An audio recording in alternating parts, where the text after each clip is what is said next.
Instant promotion, alors je fais évidemment encore une fois la promo de mon sponsor maillot avec un code promo instant Halloween, donc pas mal de promotions, tous les détails sont dans la description, code promo qui vous permettrait d'utiliser encore une fois moins d'argent pour acheter pas mal de maillots, des répliques encore une fois de bonne qualité, j'en ai déjà pas mal à la maison, d'ailleurs on me dit d'arrêter d'en prendre tellement j'en ai, donc profitez-en, ils sont pas très chers en plus. Donc on va passer à ce qu'on appelle une revue de presse, tout ce qui se dit dans la presse. Évidemment, on va commencer par les journaux catalans, Mundo Deportivo, Sport, puis ensuite on ira sur la presse AS, donc de Madrid, où il y a quand même des journalistes qui couvrent le FC Barcelone. Donc commençons par une information importante, elle vient de Fernando Polo, donc le sous-directeur de Mundo Deportivo, donc qui est très très proche de la direction, qui est toujours très très bien informé. Donc il explique que le FC Barcelone a un objectif pour le mois de janvier, un milieu de terrain et un latéral droit. Donc ça c'est les objectifs très clairs pour le Barça dès le mois de janvier, lors du mercato hivernal. Donc le Barça veut renforcer ses postes qu'il considère aujourd'hui, on va dire en déliquescence, qui sont déficients, et c'est compréhensible. Donc les deux postes vont être très importants. Poste de latéral droit, poste encore une fois de numéro 6 aussi. Ça va être très compliqué de trouver des joueurs aujourd'hui dès le mois de janvier qui pourront apporter des choses intéressantes. Surtout que si on veut investir d'argent, eh bien c'est évidemment pour des joueurs d'une grande qualité. Et aujourd'hui, qui est sur le marché, c'est compliqué à déterminer. Tu as beaucoup de joueurs très intéressants, mais qui coûtent très cher. On le rappelle, le FC Barcelone, l'été dernier, a investi 158 millions d'euros pour notre recrutement. Évidemment, il y a eu des ventes à hauteur de 50 millions d'euros, donc on va dire que sur la balance, tu as quand même 100 millions d'euros d'investis l'été dernier. Mais pour investir, notamment au mois de janvier, eh bien c'est compliqué, parce que comme vous le savez, il y a cette règle du fair play financier de la Liga, où tu dois avoir une limite salariale inférieure à ta masse salariale. Sinon, tu es selon une formule du 1 pour 4. C'est-à-dire, pour investir 1 euro, tu dois économiser 4 euros via des transferts ou via des économies de salaire. Pour l'instant, nous sommes dans la formule 1 pour 1. C'est-à-dire que pour investir 1 million d'euros, on doit avoir économisé au préalable 1 euro. Donc ça, c'est ce qui est aujourd'hui le cas. Donc, automatiquement, pour investir dès cet hiver, il faudra soit économiser de l'argent par des économies de salaire, soit vendre ou faire partir des joueurs. Aujourd'hui, les seuls joueurs qui peuvent partir, on va dire que c'est des joueurs comme Busquets, comme Piqué, etc. Mais est-ce que ces joueurs vont accepter de partir plus tôt? Ça, c'est une réponse pour l'instant qu'on n'a pas. Donc ça va être intéressant à suivre, parce que le Barça ne pourra pas investir pour l'instant sans économie de salaire, pour respecter donc cette limite salariale qui est de 650 millions d'euros lors de ce mercato. Donc l'été dernier, un recrutement de qualité, on va dire quand même globalement, Robert Lewandowski, qui est aujourd'hui pour moi, même si lors des gros matchs c'était compliqué, mais je pense pas qu'il soit le responsable. Il a à mon avis justifié déjà sa qualité. Jules Koundé pareil. On va dire que Christensen aussi, j'ai bien aimé Christensen depuis le début de la saison. Et ensuite tu as un second niveau avec notamment Rafinha, qui sur certains matchs a été intéressant et d'autres pas du tout, mais il a été également mal utilisé sur certains points. Kessié, lui aussi, qui n'a pas eu cette régularité donnée par le coach, qui a un peu de mal à s'intégrer aussi, il faut l'admettre. Et ensuite, tu as les deux joueurs qui ont prolongé, Dembélé, Sergi Roberto. Dembélé qui peut te faire des bons matchs de temps en temps, mais la majorité du temps, lors des gros matchs, il n'a pas été bon, parce qu'on l'a trop responsabilisé. On lui disait, en gros, tiens le ballon et essaie de faire la différence tout seul. Ce qui, normalement, dans un club comme le Barça, ça vaut pas. Sergi Roberto qui a été plutôt bon cette saison, même s'il a été absent par des blessures.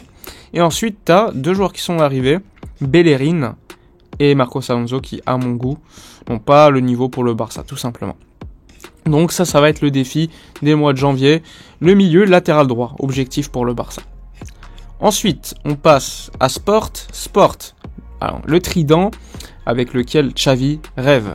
Alors, le journaliste, dans cet article, nous dit en gros que, même si depuis le début de la saison, le véritable trio, c'était, on va dire, Lewandowski, Dembélé, Rafinha, et bien de plus en plus, Xavi lui veut mettre en place, on va dire un 11 avec une attaque composée de Dembélé, Lewandowski et Ansu Fati. Donc ça c'est le 11, enfin le trio d'attaque qui devrait arriver de manière très très rapide. Alors évidemment Xavi avait donné son accord à Rafinha, mais peu à peu on va dire que ça a été de plus en plus compliqué pour lui. Donc ça, Ansu Fati va donc reprendre une certaine importance, ce sera une pièce importante pour le devenir de l'équipe cette saison. Donc ça c'est l'information concernant le futur trio du Barça. Ensuite, on reste chez Sport. Évidemment, qui dit élimination en Ligue des Champions dit par rapport au budget un certain manque à gagner. Alors comme vous le savez, le Barça avait prévu dans son budget d'arriver au quart de finale, donc en tout de gagner aux alentours de 40 millions d'euros.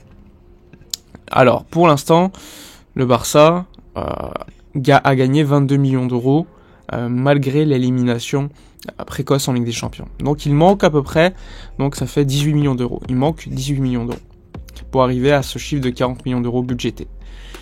Si tu gagnes l'Europa League, tu gagnes plus de 14 millions d'euros. Donc on va dire que tes manques à gagner de 18 millions d'euros, tu pourrais les récupérer d'une certaine manière via l'Europa League. Donc ce serait au niveau du budget une bonne nouvelle d'arriver très loin en Europa League, même si au niveau de l'image, encore une fois je l'avais dit, le dommage est plus important qu'au niveau économique. Ensuite, vu que le Barça va signer un nouveau sponsor à manche avant le début de la Coupe du Monde, eh bien le Barça aura largement compensé les pertes, le manque à gagner dû à l'élimination en Ligue des Champions. Ensuite, il y a eu un article concernant, une interview de Quique Setién qui a expliqué que, notamment lorsqu'il est arrivé à Barcelone, vu que là, il a signé comme coach à Villarreal, il lui a posé des questions, il a expliqué qu'à Barcelone, il a retrouvé certaines habitudes qu'il n'avait jamais vues. Donc une interview, on va dire, assez... peut-être forcément juste, parce que nous, on n'était pas avec lui, mais bon, il a vu des choses qu'on ne connaît pas. Il a dit, quand tu arrives dans un lieu où ça fait 14 ans qu'il gagne tout, eh bien, il y a des habitudes que lui n'avait jamais vues et que c'était très compliqué pour lui de changer des règles déjà préétablies. Et donc, c'était une situation très, très difficile pour lui lorsqu'il est arrivé à Barcelone. Néanmoins, il dit que c'était une expérience énorme pour lui d'être à Barcelone et que ça lui a servi pour apprendre. Évidemment, il a dit également qu'il vivrait de nouveau cette expérience s'il le pouvait. Concernant Messi, évidemment, il a dit que, on va pas en parler trop longtemps, mais en gros que il aimait pas trop parler de Messi, que ça servait à rien de parler de lui. Tout le monde doit garder l'image du Messi qui a dominé le football pendant de longues et longues années. Il veut pas trop parler de sa relation avec lui, donc en plus il t'explique que si lui te met 3 buts par match, tu peux rien dire. En gros, le mec est tellement fort que si tu veux changer certaines règles dans le vestiaire, c'est compliqué, parce que le mec est tellement compétitif que c'est difficile, toi qui arrives, de changer les règles. Ensuite, le diario AS qui explique que c'est Riyad qui va donc accueillir la Super Coupe d'Espagne dès le mois de janvier, donc du 11 au 15 janvier 2023. Le Barça sera en demi-finale contre le Betis et Valence contre le Real Madrid. Et ensuite, la finale, si on est qualifié, aura lieu le 15 janvier. Au King Fahd de Riyad, donc le stade de Riyad avec 60 000 spectateurs, comme l'année dernière en gros, et ça pourrait être certainement intéressant pour le Barça de pouvoir gagner une compétition. Pour ce week-end, on apprend que Memphis et Christensen ne sont pas présents à Mestalla pour jouer contre Valence, même si évidemment on va dire que Christensen devrait être de retour juste après. Memphis, on a quand même beaucoup plus de doutes, parce que Memphis, alors qu'il devait être absent qu'un mois, eh bien ça commence à durer et il ne revient pas pour l'instant sur la pelouse avec ses coéquipiers. Donc à voir. On sait que Ronald Araujo et Sergi Roberto, eux, on les attend pas avant la fin du mondial. Donc pour l'instant, Memphis et Christensen absents contre Valence ce week-end. Enfin bref, on a fait le tour des informations.